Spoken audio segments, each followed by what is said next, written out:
नमस्कार दोस्तों, स्वागत करता हूं टुडे हरियाणा पर आपका। मैं राजेंद्र कौशल आज कलायत में पहुंचा हूं। जैसा दर्शकों आपको मालूम है कि निकाय चुनाव का बिगुल बज चुका है हरियाणा के अंदर और सरगर्मियां जो राजनीतिक सरगर्मियां हैं वो पूरी जोरों पर हैं। ऐसे में आज हम कलायत पहुंचे हैं और कलायत की अगर नगर पालिका की चुनाव की बात करें, निकाय चुनाव की, तो यहाँ का जो चुनाव है बहुत अहमियत रखता है।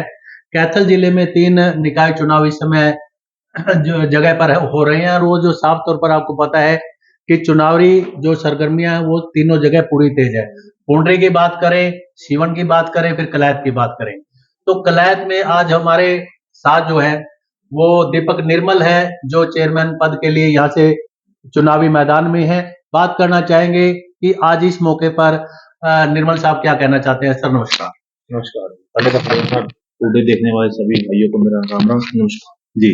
तो निर्मल जी, कैसे आपका मूड बना कि मैंने चेयरमैन के लिए चुनाव लड़ना है नगर पालिका के लिए? देखिए, नगर पालिका चुनाव लड़ने के लिए हमारी एक मजबूरी रही है, क्योंकि आज नशे की गिरफ्त के अंदर पूरा कलायत बन चुका है जी। और साथ ही साथ आज शिक्षा के ऊपर कोई सुधार नहीं किया जा रहा। जी। स्वास्थ्य के ऊपर कोई वो नहीं है और ना ही खेलों के ऊपर पूरा वो करेंगे। स्टेडियम वगैरह की जरूरत है, जो युवाओं की आवाज है वो अभी पेंडिंग है। जी। सर, पहले यहाँ से बाल विकास मंत्री रही कमलेश ढांडा जी, तो क्या कोई बीजेपी सरकार के दौरान, क्योंकि मंत्री रहे हैं कलैत से, तो कितना डेवलपमेंट की, जहाँ एक कहते हैं कि सबका साथ सबका विकास, तो कहाँ तक खरी उतर पाई है भाजपा सरकार कलायत में? ना के बराबर, क्योंकि जो भाजपा सरकार है बोल तो रही है मैं डबल इंजन की सरकार थी उस टाइम जी। पे भी, जी। तो डबल इंजन की सरकार ने डबल इंजन के काम नहीं किए जी। और काम न करने के कारण लोगों का रोष इतना ज्यादा था, तो आपने देखा कि जो कमलेश डांडा थी वो बहुत बुरी तरीके से हार के ऊपर गई है। जी। वही कारण था। और जो बीजेपी पार्टी के बागी नेता थे उन्होंने बगावत के ऊपर वो किया पूरा का पूरा।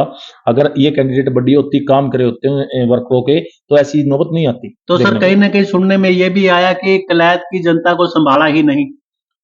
अब वो तो आपके पास है रिजल्ट। अभी भी इनका जो कैंडिडेट खड़ा हुआ है भाजपा का उम्मीदवार, जी। वो भी आज बुरी तरीके से हारेगा। जी। आपको उससे पता लग जाएगा कि भाई इस चीज का क्या खंजवा सरकार को भुगतना पड़ेगा। तो सर, विधानसभा चुनाव में तो आप बाजी मार गए, क्योंकि विकास सारण यहाँ से अच्छी वोटों से जीते हैं और अब आपके ऊपर भी जो एक बात है कि कांग्रेस की मोहर कहीं न कहीं आपके ऊपर लगी हुई है।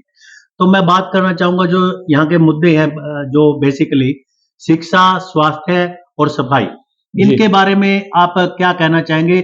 आप किस एजेंडे को लेकर के एक एज़ ए चेयरमैन आगे बढ़ रहे हैं? मेरी पहले ही मांग है जी। युवाओं के लिए स्टेडियम का निर्माण करना। अगर स्टेडियम होगा तो शिक्षा भी बढ़िया होगी, स्वास्थ्य भी बढ़िया होगा। एक स्टेडियम बनाने से कई बीमारियों का रोकथाम है। सबसे ज्यादा नशे की हालत के अंदर, जो हमारे कलायत के अंदर एक मर्डर हुआ है, वो ईंटों के साथ एक आदमी को मार दिया वाल्मीकि समाज के अंदर। ईंट मार मार के आदमी को मार दिया। जी। तो वो कहीं ना कहीं नशे को ही देखने को मिल रहा है। भाई नशे के कारण लोग, थोड़ा सा जो हमारा युवा है वो गलत संगत की तरफ बढ़ रहा है। अगर स्टेडियम होता तो वो चीजें नहीं होती। ये नॉर्मल सी चीजें हैं। अगर सरकार इस चीज के ऊपर काम किया होता सरकार ने, तो आज बहुत ज्यादा ऊंचाइयों की तरफ सरकार जा सकती थी। लेकिन कलायत के अंदर कुछ भी विकास कार्य नहीं करे। सीवरेज व्यवस्था ठप है। स्वास्थ्य की जो भी मतलब हॉस्पिटल बना हुआ है उसके अंदर कोई डॉक्टर वगैरह नहीं है। एसडीएम बहुत लंबे दिनों के बाद के अंदर आया है यहाँ पे, कम से कम 2 3 4 महीनों का गैप था। जी। जो आरसी उर्सी वगैरह है, मतलब जो काम है वो सब कुछ पेंडिंग पड़े हुए हैं। जो आप बात कर रहे हैं गलियों की, गलियां टूटी फूटी पड़ी हुई हैं। जो अपने पानी की निकासी का है वो बिल्कुल यूं का नहीं उठा पड़ा हुआ है। कल बारिश हुई है, देखना आप, कुछ तो भगवान मार रहे हैं, कुछ सरकार मार रही है। किसानों के ऊपर भी बड़ी मार, किसानों के ऊपर डबल मार है। डबल मार। तो अगर बात की जाए तो आज हमारा युवाओं को आगे लेके आने का टाइम आ गया है। जी। और मेरी यही सोच है भाई, युवा जितनी आगे बढ़ेगा देश उतनी ज्यादा तरक्की करेगा। दीपक निर्मल भाई, आप यंग हैं, युवा की अगर हम बात करें, युवा ही काम बढ़िया कर सकते हैं। आपके जेनेटिक आप हैं, आपके अंदर कैपेबिलिटी है। तो आपका जो जिस हिसाब से आपने जिक्र किया है कि स्टेडियम, क्या आप इस बात को मानते हैं कि अगर तन स्वस्थ है तो मन स्वस्थ होगा? बिल्कुल और होगा। तन और मन स्वस्थ होंगे तो कहीं ना कहीं हम फिजिकली लोगों के काम आएंगे। बिल्कुल तो इस आएंगे। बात को आप कितनी इंपॉर्टेंस देते हैं? देखिए, हम जब भी किसी डॉक्टर के पास जाते हैं ना, जी। वो कहते हैं भाई सुबह उठ के व्यायाम करें। व्यायाम करना क्यों जरूरी है? शरीर स्वस्थ होने से पहले मन स्वस्थ होना जरूरी है। गुड। अगर मन स्वस्थ होगा तो स्वस्थ मन के अंदर स्वस्थ आत्मा होगी। जी। ये चीजें जरूरी है। खेल स्टेडियम एक ऐसी चीज है जिसके अंदर अपने हर एक रोम, हर एक छिद्र से जब पसीना निकलता है ना, वो चीज गात को पूरा मजबूती की तरह फिटनेस बनाती है। जी उसके बाद जैसे ही आदमी उसके ऊपर कार्य करता रहता है, उसका विकास होता है, मानसिक विकास भी होता है, शिक्षा के स्तर भी बहुत अच्छे बढ़ते हैं। खेल एक सबसे जरूरी चीज है। आप बच्चे के अंदर देखते हैं, हम कहते हैं जब बार खेलिया, उसका मन स्वस्थ होता है, नींद बढ़िया आती है।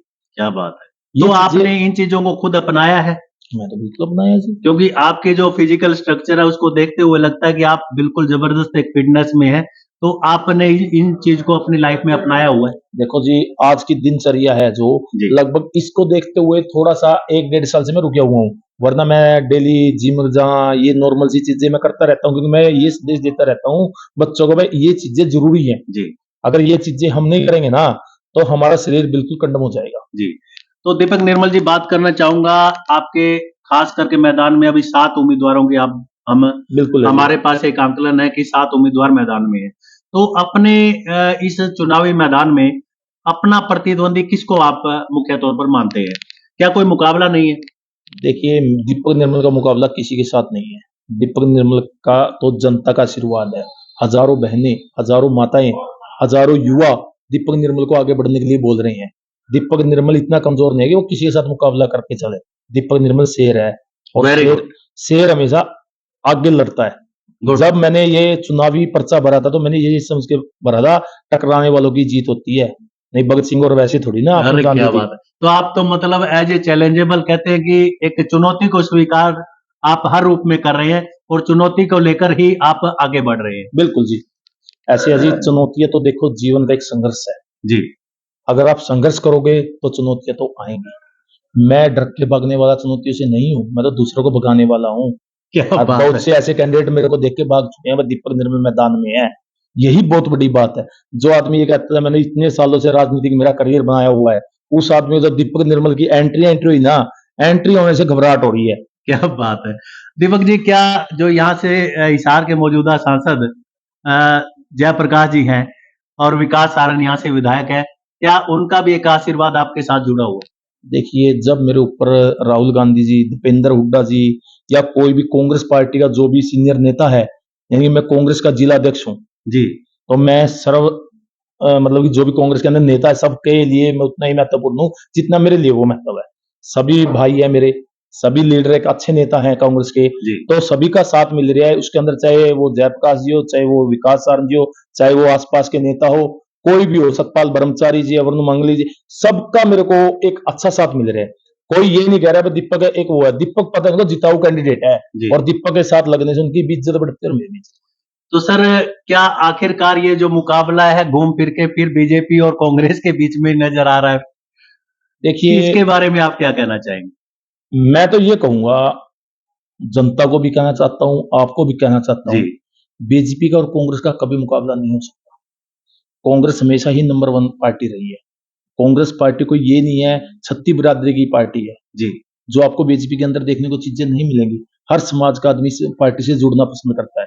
अगर बात की जाए आपके मुद्दे के ऊपर, जो बीजेपी का कैंडिडेट है, उसने पिछले जब उसके प्लान के अंदर लोगों के मकान गिरने का कार्य किया, और गे जो उसके मकान थे वो गिर दिए उन्होंने, हुँ। और हम आपको विश्वास दिलाते हैं जिस दिन हम चेयरमैन बनेंगे, पहली कलम से हम उनको मालकीना हक दिवाएंगे। दोस्तों, बड़ी ही एक बेबाक इंटरव्यू चल रहा है भाई दीपक निर्मल से, और हमें भी मौका मिला कि ऐसे युवा भाई से बात करें, युवा साथी से बात करें, जिनके अंदर कलायत की जनता के लिए कुछ करने का जुनून है, तमन्ना है कि कलायत का जो एक विकास का एजेंडा लेकर ये चल रहे हैं, चाहे शिक्षा की बात करें, स्वास्थ्य की बात करें या फिर सफाई की बात करें, तो भाई के जो विचार हैं वो बड़े जज्बेदार हैं और जुनून से भरे हुए हैं। तो इनका जो आखिरकार आने वाला सब वक़्त बताएगा वो तो कि जीत किसकी होगी, पर इनके जो साफ तौर पर जो ज़हन का एक विचार है, वो जब कैमरे पर आ रही है, तो लगता है कि कहीं न कहीं हौसले बुलंद हैं और आने वाली जो चुनावी मैदान की जीत है, वो कहीं न कहीं दीपक निर्मल जी बाजी मारेंगे, लेकिन फाइनल फैसला आने वाला वक़्त बताएगा। तो दीपक निर्मल जी, अभी जनता के बीच में आप जा रहे हैं जी। और 15,000 के करीब कलायत की वोटें हैं जो एक नगर पालिका के चेयरमैन के लिए चाहिए। जी। तो लगभग 11,000 के करीब वोटें पोल होंगी। तो आपको दीपक जी क्या कुछ लग रहा है कि हम कहाँ तक इसमें सक्षम हो जाएँगे बाजी मारने में?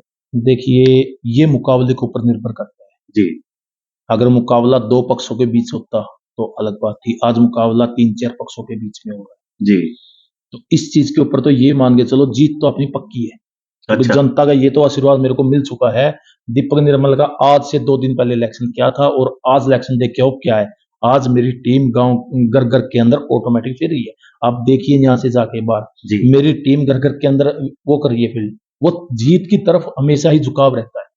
और एक हमारे जो बीजेपी की आप बोल रहे हैं कैंडिडेट जी, हैं, जी। उनके लिए जब मंत्री को आना पड़ गया ना, तो ये समझो वो हार के करीब है, तो ही मंत्री के लेवल का कैंडिडेट उनके लिए वोट मांग रहे हैं। सर मैं इसी सवाल पे आ रहा था और जो मेरा सवाल आपने ही जवाब में बदल दिया। तो मैं ये कह रहा था कि जब उनका एक कार्यालय का उद्घाटन हुआ मैनपाल राणा का, तो वहां पे पूर्व जो मंत्री हैं कमलेश डांडा कमलेश वहां के डांडा। हवन में शामिल हुई और जब हमारा मुहूर्त हुआ आप लोगों का कार्यालय का, तो यहाँ कौन नेता कांग्रेस के पहुंचे? देखिए जी, हमारे नेता जो जनता है कलायत की, वो सारे नेता क्या बात है, कलायत की जनता ही आपकी नेता है बिल्कुल है। और उन्हीं का प्यार ही काम आएगा। जो मेरे बुजुर्ग का जो उनका आशीर्वाद है, जी वही मेरे लिए नेता है। मेरे लिए नेता नहीं है, नेता भाईचारे से बढ़कर नहीं होता। जी भाईचारा फर्स्ट होता है, नेता बाद में होता है। क्या मैं तो इस बात बात को मानता हूँ। मेरी धारणा कुछ अलग है। अगर मैं चाहता मैं कांग्रेस के सिंबल पे इलेक्शन लड़ सकता था, यस लेकिन हम भाईचारे का प्रतीक बनना चाहते हैं। हम ये कहना चाहते हैं भाईचारा है ना जो, वो बना के रखे, वो तभी बनना संभव है जब हम आजाद उम्मीदवार के रूप में इलेक्शन लड़ेंगे। दीपक भाई आपने एक बीच में ही सवालों के बीच में ही एक पॉइंट आपने रखा कि मंत्री को आना पड़ा, इसका मतलब हार निश्चित है। और निश्चित है, जब एक जिला अध्यक्ष उसके साथ खड़ा है, हाँ, मंत्री उसके साथ खड़ी है, मंत्री का बेटा उसके साथ खड़ा है, तमाम जितने उसका संगठन है वो उसके साथ खड़ा है, जितना भी एरिया उसका सारा बाहर का खड़ा है उसके पास, उसके दफ्तर में जाओ सब बाहर के आदमी खड़े हैं, जी तो इसका मतलब वो कहीं ना कहीं दीपक निर्मल से डर के मारे हार मान रहे हैं। बस दीपक निर्मल मजबूत और जिताऊ कैंडिडेट है, इसके लिए इतनी टीम तो चाहिएगी, क्योंकि शेर को रोकने के लिए हजारों की संख्या में बुलाए जा रहे हैं बाहर से, बस शेर रुक जाए लेकिन शेर रुकने वाला नहीं है, रुकने वाला नहीं। रुकने वाला नहीं है। तो भाई दोस्तों, मतलब आप लोग देख भी रहे हैं और दर्शकों जैसे ये इंटरव्यू चढ़ेगा तो आप लोग खुद भी देखेंगे, लेकिन जिस समय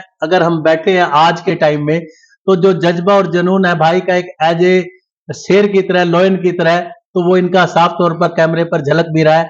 आने वाला वक्त बताएगा कि कितनी अच्छी वोटों से ये जीत पाएंगे, लेकिन अभी फिलहाल के जो इरादे हैं वो बड़े बुलंद हैं और आने वाले समय के लिए बहुत बड़ा संकेत भी कर रहे हैं। तो दोस्तों फिर कलायत के किसी नए चेहरे से मैं आपको मुलाकात कराऊंगा। बने रहिए राजेंद्र कौशल के साथ। जय हिंद, जय हरियाणा। सर ये अच्छा, तो दोस्तों ये दीपक निर्मल जी हैं और इनका आप देख सकते हैं बस का जो चुनाव निशान है, और ये कहीं ना कहीं बहुत बड़ा एक संकेत भी है। तो कहीं ना कहीं इरादों के साथ साथ जो चुनावी निशान है वो भी बहुत कुछ बयान कर रहा है। दोस्तों सर जनता के लिए क्या कहना? मैं जनता के लिए ये कहना चाहूंगा, ये विकास की गाड़ी है, इसके ऊपर 36 बिरादरी बैठ के चलेगी, हाथ के साथ चलेगी, हाथ से बस में चढ़ना है और चढ़ के जितने 16 के 16 एमसी है उनके साथ में दीपक निर्मल पूरे हरियाणा का भ्रमण करके कलायत की विकास की गंगा लाने का काम करेगा। ये मेरा आपसे वादा है। धन्यवाद दोस्तों, फिर मिलता हूं किसी नए चेहरे के साथ आपसे। बने रहिए राजेंद्र कौशल के साथ। जय हिंद, जय हरियाणा।